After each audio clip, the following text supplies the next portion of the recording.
Alrighty, in this video I'm going to try to break down a top 10 list of legendary weapons that I think you should take into Witch Queen / the best in the game, in my opinion. I will say right now I'm going to incorporate a rule where I'm not going to include primary weapons just because there's so many of them, and I think just trying to squeeze them into a top 10 for the most, the best guns or the most recommended to take into Witch Queen will probably just be a mess. So I'll do a couple of honorary mentions before that for primaries, and then we'll just get into, energy and heavies. So, honorary mention number 1, Fatebringer for sure. Fatebringer, one of the best primaries in the game. Maybe even the best, honestly. Has a legitimate case to being the very best. Time Lost Fatebringer, guaranteed Firefly explosive. It can roll Frenzy as well. Just incredibly solid. Definite recommendation. Eyes Luna also a really good honorary mention. Headstone in PvE with Stasis is pretty nutty. Just that combo by itself. Honorary mention on its own, honestly. Not even joking. And then Messenger, Pulse, best Pulse in the game. I don't think you need to say much else after that. Vision of Confluence, best scout in the game, in my opinion. Just rewind rounds, high cal is absurd. It's nutty. It destroys anti-barrier champions and adds around them. It breaks their necks. In-game, of course. Yep. And that's pretty much about it in terms of primary use. I'm sure there's tons and tons more people are thinking of, but as I mentioned, trying to fit in primaries into the list is just absurd.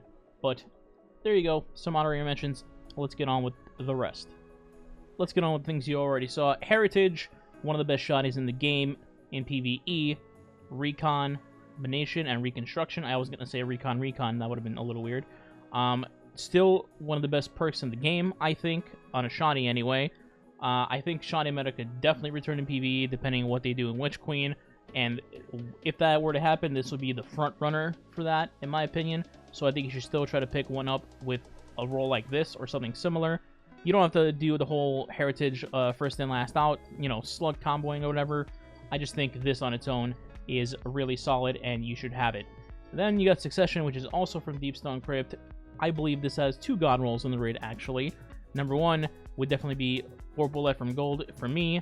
Left from Gold, if you don't know, basically every time you pick up heavy ammo, you get more special ammo into your sniper. Now, if you take something like this into a Nightfall, it becomes just god tier, because all you have to do is have one person on Aeons making heavy for you, and you can literally spam all your sniper ammo day and night killing stuff, and then simply pick up a heavy brick.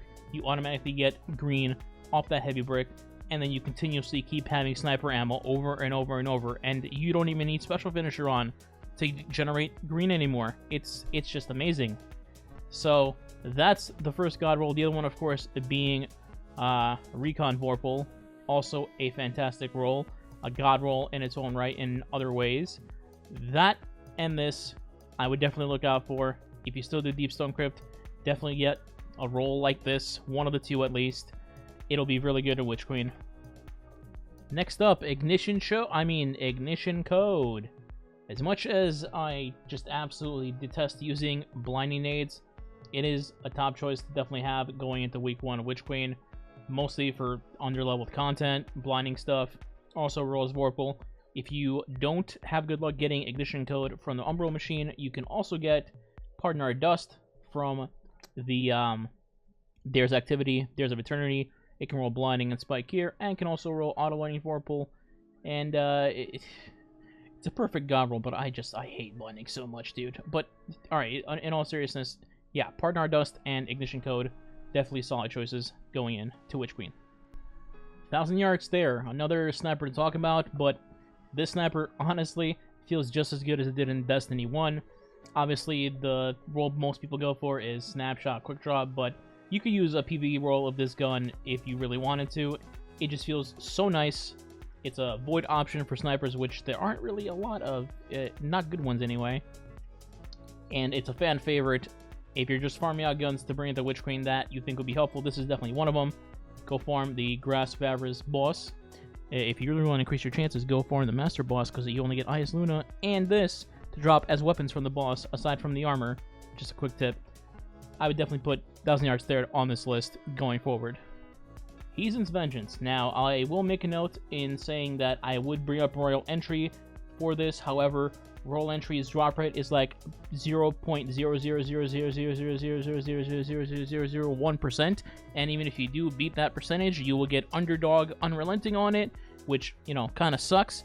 Whereas Heathen's Vengeance, you can get a time loss version for Adept mods. You can roll Lasting Impression, you can roll Vorpal, you can roll Overflow, Autoloading. You could put Tracking if you wanted to. You could put Cluster Bombs if you wanted to.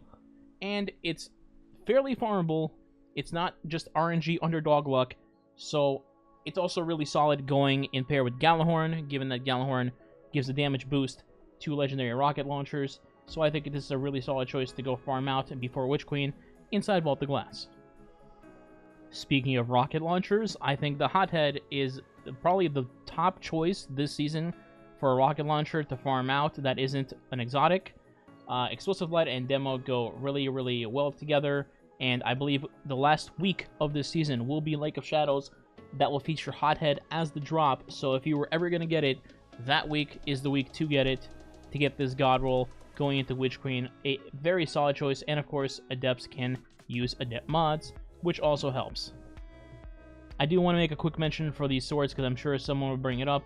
The swords from the Dare's Activity that can roll Eager's Edge are definitely good pickups to have. It's just really fun to use and get places much quicker. You know, when not being able to use a Sparrow, you can get it from half troops as well as the other half, although this sword feels like it drops almost as rarely as Royal Entry does.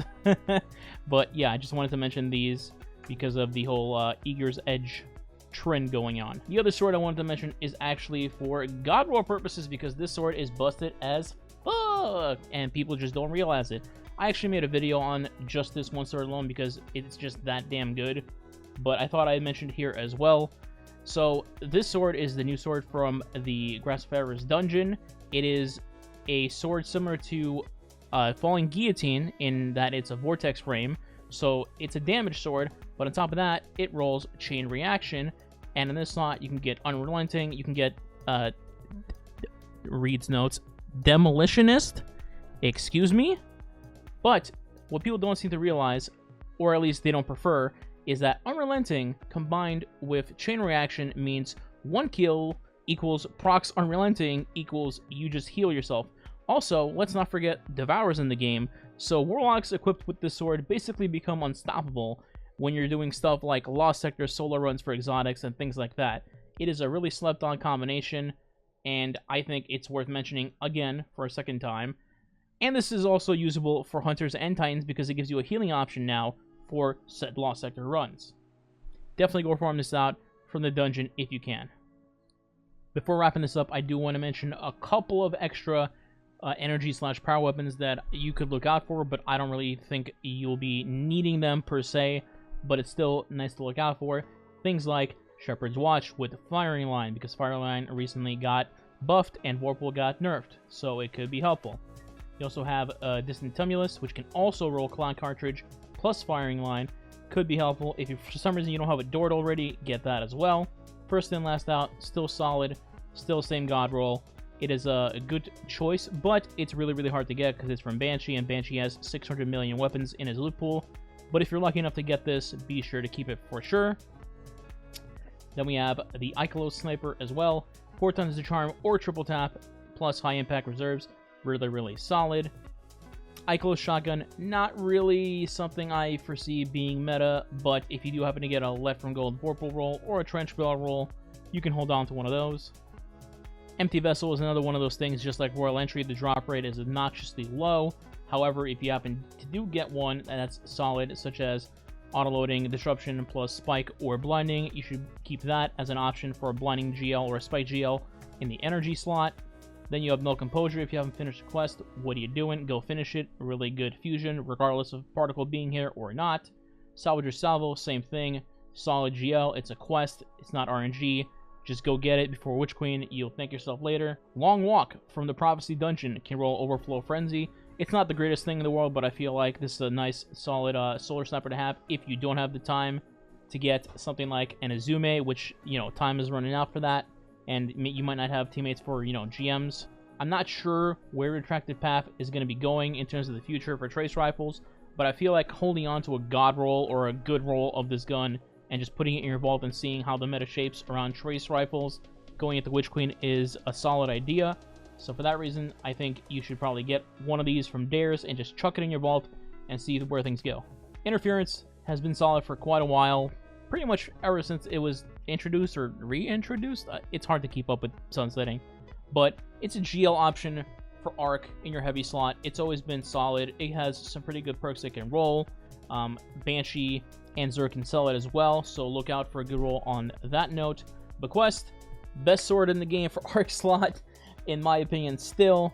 I have a whole video on this sword as well. As you can see, I have 34,000 mother effing kills on it, just to show how much I like this sword. Check out my prediction runs if you just don't believe how nutty it is. It is absurd, especially in Lost Sectors. If you're doing Deep Stone, you know, maybe for Succession or Heritage, and you happen to get this, 100% keep it, no doubt about it. Amazing sword. Finally, let's cap things off with Ascendancy. Ascendancy is actually really solid when combining it with a Galahorn. I ended up testing this with Galley as a combination, and it actually did pretty well in terms of killing people. Yeah, people. Bosses like the Templar. However, obviously, there have been other things that shred him even faster, so it kind of took a backseat to things like Sleeper.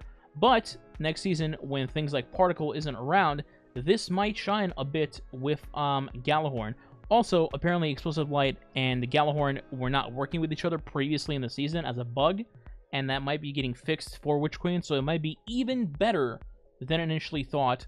So I would recommend finishing your Ascendancy Rocket Quest before Witch Queen. And that'll do it. I know that was probably way more than 10 weapons listed, but I wanted to thoroughly go through what I think will be good weapons, recommended weapons, top weapons, whatever, for Legendary going into Witch Queen, just so I covered my bases. And that's it. Let me know what you think. Did I miss something? Do you think there's a sleeper pick going into Witch Queen? Do you think Witch Queen weapons would just run these over? Let me know in the comments. Be sure to like, subscribe, notification bell. All that stuff helps the channel. And I'll catch you guys next time. 3 weeks to go with the Witch Queen.